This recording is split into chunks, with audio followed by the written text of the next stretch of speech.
Yo, what's going on, guys? So this week I have been farming a lot of Bestiary and I already made a few videos about it, so this is probably going to be the last one. And like with any strategy, what I like to do is I like to finish it with the test. So in today's video I'm going to show you the results of 100 white maps with Bestiary. So Bestiary is, in my opinion, one of the best mechanics to farm when you start playing the new league, because you can make a lot of profit from it even in white maps. If you want to know more details about how Bestiary works, you can check out my previous video when I explain everything you need to know about Bestiary. But in short, the reason why it is so good in white maps is because the main beasts we want to farm are Kirky Chimeral and Phenomal Plague Arachnid, which can appear even in tier 1 maps. So let's start talking about the setup. So like I said, I did 100 white maps and most of them were cemeteries. And why cemeteries? Well, simply because I just had 60 of them laying around in my stash, and the other 40 were any random tier 1 to tier 3 maps that have pretty good layout. And which layouts are pretty good? Well, you just want very small maps, so you can kill as many beasts per hour. So for tier 1s, I prefer to do Colonnade. For tier 2, Dunes or Belfry. And in Belfry, you don't even have to kill the map boss, you just kill monsters, that's it. And for tier 3, Fields, Strand is also pretty good, Lair, and I think that's it. Also Infested Valley. And for tier 4, like I was saying, the Cemetery is probably the best one. And also, obviously, in Cemetery, you can drop the card that gives you 5 Divine Orbs. For the other things, I was using polished Bestiary Scarab because, in my opinion, this one is the most cost-efficient one. You can also go for Rusted if you will pay up to 1 Chaos for them. For polished, I was paying 2 Chaos. And for Gilded, I wouldn't pay more than 3 Chaos, but usually we go for a little bit more, so that's why I prefer polished. And also, I wasn't using compasses because, in my opinion, right now with current prices, they're not really super worth it. And also, I wanted to keep this test as budget as possible because, like I said, this is a very good strategy for players that just started playing the league, so you probably don't have that much currency. So I just wanted to use minimal amount of resources. Now let's talk about the Atlas. So for the Atlas, obviously you want to go for all of the Bestiary points. So we start here with some chance to duplicate beasts and also chance for Einhar missions. Here you get some additional Einhar missions and chance for the beast to be replaced with the red beasts. And here a chance for additional red beast and better chances for more rare beasts. And here you can choose which families you want to go for. So I went for Deep and Caverns for Cracky Chimerals and Phenomal Plague Arachnids. And here you have a chance that instead of monsters in the map, you're gonna have a lot of beasts and just additional chance for Einhar missions and chance for the beast to appear in pair. But to be honest, when I did this strategy, I did realize that I actually made some mistakes and I didn't want to correct them because that would mess with my data. So I decided to keep the test with these mistakes. But right now, if I would farm it again, I would do it a little bit differently. So first of all, I would remove the caverns because right now the Chimerals go for around 1.5 divines and Phenomal Plague Arachnids go for 0.4. So it's actually way better to go for just the Chimerals. So I would remove the hunt for Venomous and go for just the Deep family. Also, the reason why I went for all of the chance for Einhar missions and also here 100% increased chance for the master missions to be Einhar is because if you are starting to play the league and you maybe don't have that much currency for Scarabs, you can still use just Einhar missions. So this is what I would do if I just didn't have that much money. But if you do, and if you can afford polished Bestiary Scarabs, you can remove this point. So you would take 1, 2, and here you would take this and this one because you still want a chance to duplicate your beast. But I wouldn't take this one. I would probably remove these 3, go this way. Also, you don't need these points, and here you don't need this. And I'm gonna link in the description updated version of the tree, what I would go for right now. For the other league mechanics, what I went for is Essence, because Essence doesn't really care about tiers of maps, just like Bestiary, so you can do it in the white maps. So here all of the essence points. I did run out of points, so I didn't take these 2 and this 1 point, but if you have enough points, obviously you can go for them. And also, by the way, I only have 127 points, I don't have 132, so you probably would be able to take a little bit more if you clear more maps. And I don't have these because I didn't do invitations. The next big mechanic I went for is Delirium. Because with Delirium, you actually can make a lot of Delirium orbs even from white maps. So you don't really care about loot from it, you don't care about splinters and so on. And you don't want to invest too much money into the Delirium, so how we encounter is we just block every single leg mechanic except for highs. You can actually also block highs, but people have been telling me that even low level contracts and blueprints sell, so I decided to keep it. And here, obviously, I kept Delirium. So I took all of the increased chance for Delirium, increased chance for other content, so I blocked everything else except for the Delirium and Heist. And here we have just additional rewards, additional chance for rewards, chance for a Mirror of Delirium, chance for Delirium Orbs, and so on. And if I had more points, I would go here and I would take Delirium reward types in your maps gain +1 when you kill a map boss, so this would be pretty big. But if you're doing map like Belfry, you probably would not be killing a map boss, so you wouldn't need this. But since I was doing a lot of cemetery, it would be actually pretty good. So that was another mistake that I did. I probably should have went for this. And the last mechanic that I went for is Harbinger, so you can get 1 free Harbinger, and also obviously you're gonna just get a lot of monsters and chance for a Harbinger boss, so just way more loot. So from time to time we're gonna drop fracture shards. And like I said, I wanted to keep this a bit more budget, so I didn't go for Harbinger Scarab, and now that I think about it, I probably should. And also the essence, I didn't go for the essence mod, but if you want to make more profit with this strategy and you think you can kill many essences with a lot of mods on them, so for example, sometimes essence is gonna be beast on top of being essence, so it's gonna be really hard to kill, but it's white map, so you should not have any issues with that unless you just start playing the league, so then you might have a little bit of an issue. But yeah, if you want to make more profit, probably go for the essence and also rusted Harbinger Scarab, maybe even polished. I'm not too sure about that. And the most important thing about this strategy is shadow shaping. So this is a new thing that I didn't know about, but I just learned about it, is you actually can block certain maps that you don't want to drop. So this way you can sustain white maps pretty easily with the ones that you want to drop. So the way it works is that instead of having increased chance to drop your favorite maps, you're actually not going to drop your favorite maps. So you can take it to your advantage. We don't really care about the second line, so chance for implicit, we just care about the first line. So maps found cannot be your favorite map. So what I did is I wanted to drop Colonnade. So to drop Colonnade, I did favorite Alleyways, Bone Crypt, and Scriptorium. And just as the shadow shaping says, maps cannot be your favorite maps, the maps that you find. So every single tier 1 that is going to drop is going to be Colonnade. Also, same thing with tier 2. I did remove Dry Sea, Excavation, Stagnation, Grotto, Silo. Yes, I did remove Silo, and Precinct. So now the only tier 2 maps that can drop are Belfry and Dunes. And for tier 3, I did leave Fields, Infested Valley, and Strand. So I did block everything else. So now every single tier 1, tier 2, tier 3 that drops is going to be the map that I want. And like I said, I've been farming mostly cemeteries, so from cemeteries I've been dropping this map, but I actually also was dropping a lot of tier 4, tier 5, tier 6 that I don't really want.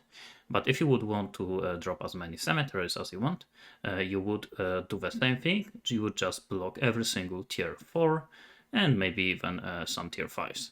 But that's what I did. I don't think there's any like a very interesting tier 5s. Maybe City Square would be a pretty good map, but if you are farming Bestiary, you don't really want to farm tier 5s because at that point Sokovin Rex can drop, so I would stop at tier 4, so Cemetery, if you want to also drop the divination cards. And because I went for Harbingers and Delirium, I decided to roll my maps with Alchemy. I didn't go for anything specific, just Alch and go, and that's it. Now that we know the setup, let me show you an example of the map. So again, just Cemetery rolled with Alchemy, polished Bestiary Scarab, and that's it. Hopefully I'm gonna get a Delirium, so we're gonna see how I do it with it. Okay, I got Delirium. And another mistake I did, I think I was actually clearing a map a bit too much when I was getting Delirium. You probably should just try to kill all of the beasts, kill the essence, and by the way, if you get the purple essences, then you want to use a Remnant of Corruption. Just kill all of the beasts, find Harbinger, kill a map boss, and that's it. And especially kill a map boss if you would take the Imagined Pursuits. So here is the Harbinger, and also if you're gonna go for the Harbinger Scarabs, you're gonna find additional ones, and you're gonna be able to fill your Delirium bar faster. So we have 5 more beasts. Let's try to find them.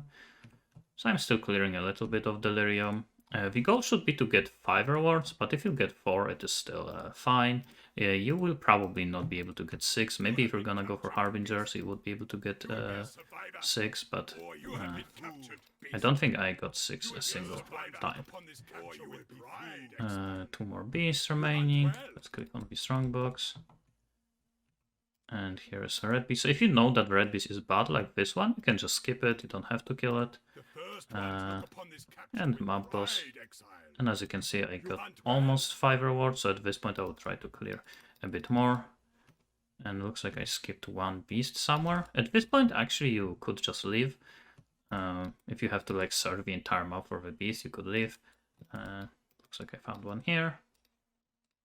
Click Delirium. Oh, and I got a lot of Scarabs. And I actually got quite a lot of Scarabs from the Archnemesis monsters. And you're gonna see that in the results. Here are some essences. And unfortunately, I didn't get any Delirium orbs. But usually you will get, I think, once every 2 or 3 maps, you're gonna get 1 Delirium orb. Okay, so now let's look at the profit.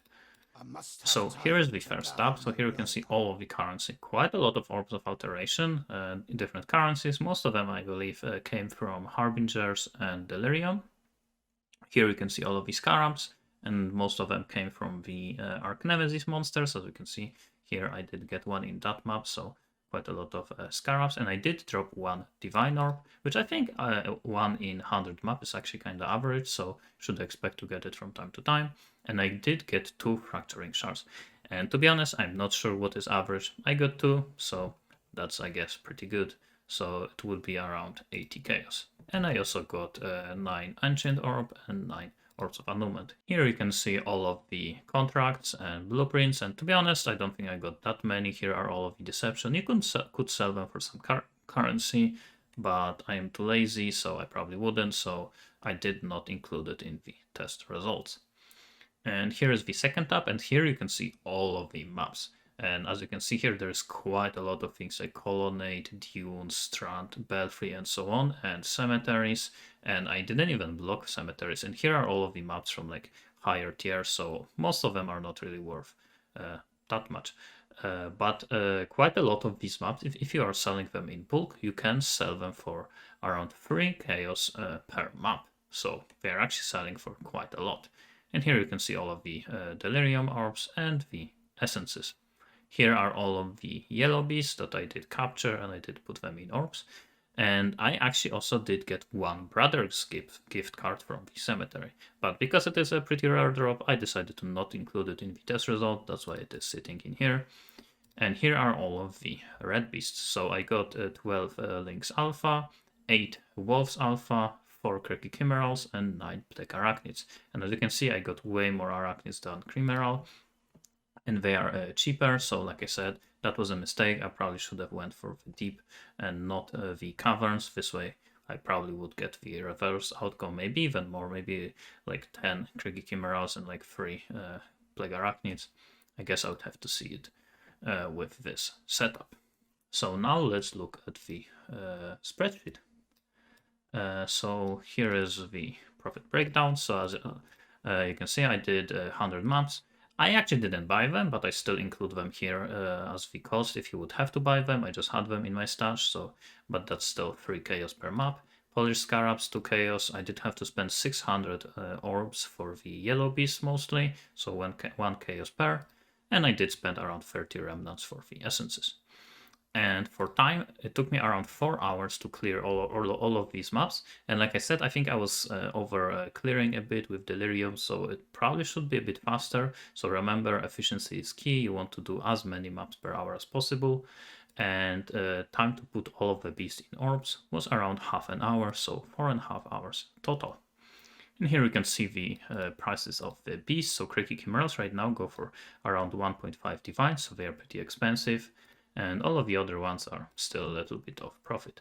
Yellow beasts you can sell for around 1.8 chaos per, so anywhere between 100 and 120 C per 60 beast. It's pretty good price. And here are prices of all of the maps. So I did drop 300 maps, so 3 chaos per, so that's 900 chaos. And here is all of the profit added up. So as you can see, most of the profit came from the beast. Actually, like 30% of total profit from beast came from yellow beast, but you have to remember you pay around 500 to 570 chaos for the orbs, so actual profit from yellow beast was more like 500, from red close to 2000. Just random currency, mostly from Delirium and Harbinger, 1000 chaos, maps 900 chaos, essences 500, and you can increase it by a lot if you're gonna use the essence mod on map device. And Delirium Orbs, which is pretty much free profit because if you get Delirium, you're gonna clear them up mostly anyway, just to kill your beasts, and you're gonna kill your Harbinger, essences, and so on. So Delirium Orb is just additional profit on top. So in total, I did make 26 divines, so profit per hour was almost 6 divines per hour. Now I want to talk about what are the good and the bad things about the strategy, and then what I would change, which I already talked about a little bit earlier, but I still want to mention it again. So the bad things about this strategy is definitely the fact that you have to put all of your yellow beasts in orbs and then selling them on TFT very often takes time. But from experience, very often what's going to happen is you're going to put all of them in your quad tab. Maybe none of them are going to sell, but then at some point, someone is just going to buy maybe 5 inventories, or 2 or 3 people in half an hour are going to buy all of them. Very often what happens is just I have like 2, 3, 4 quad tabs of bees if I just do the strategy for a long time, and then suddenly just all of them sell. So it really depends on the time. Sometimes you're gonna have a really easy time selling them, sometimes bad, so it is up to you. And the other bad thing is obviously putting them in orbs just takes a lot of time, so it is kind of annoying. And to be honest, when it comes to bad things, that's pretty much it. There's only a good thing. So first of all, you can do it pretty much on any build. Everyone can do it. Like I said, it's just white maps. Also, you're gonna sustain your maps very easy thanks to the shadow shaping strategy. Like I said, I was doing it in Cemetery, but now I have a lot of colonnades, dunes, and so on, so I will do it in these maps. I easily sustain my maps, so it's pretty easy. Also for buying ingredients, I guess, for this strategy, you just have to buy the scarabs, the Polish Bestiary scarabs. But if you want, on top of that, you can buy Rusted Harbinger, and you can spend chaos for the essence mod on map device. For the changes I would do with this strategy, like I said earlier, I would change the passives here. I would remove the caverns. I would probably remove all of the chance for Einhar missions. I would go like here. I would go for additional rewards when you kill a map boss. And to be honest, I'm still not too sure about Harbinger. It's probably pretty good, especially if you include the Scarab, but it also takes additional time to clear the map, so you're gonna get less beasts per hour if you're gonna be killing Harbingers, but at the same time it is pretty good for Delirium. So I would say it is up to you if you want to do it with Harbinger or without it. You can also include Heist if you want to, so you would take all of the points here, here, and where is the last one? Here and here. So you can sell additional blueprints and contracts, but remember they're gonna be low level, so it's probably not the best. It's probably not gonna sell super fast. If you do all of these changes, I think you can easily make more than 6 divines per hour. From what I've been hearing, some other people have been doing it this way. They've been getting between 7 and even up to 10 divines per hour if they're doing it super efficiently and then they know what they are doing. So it's definitely possible. But that's gonna be it for this video. Thanks for watching and see you next time.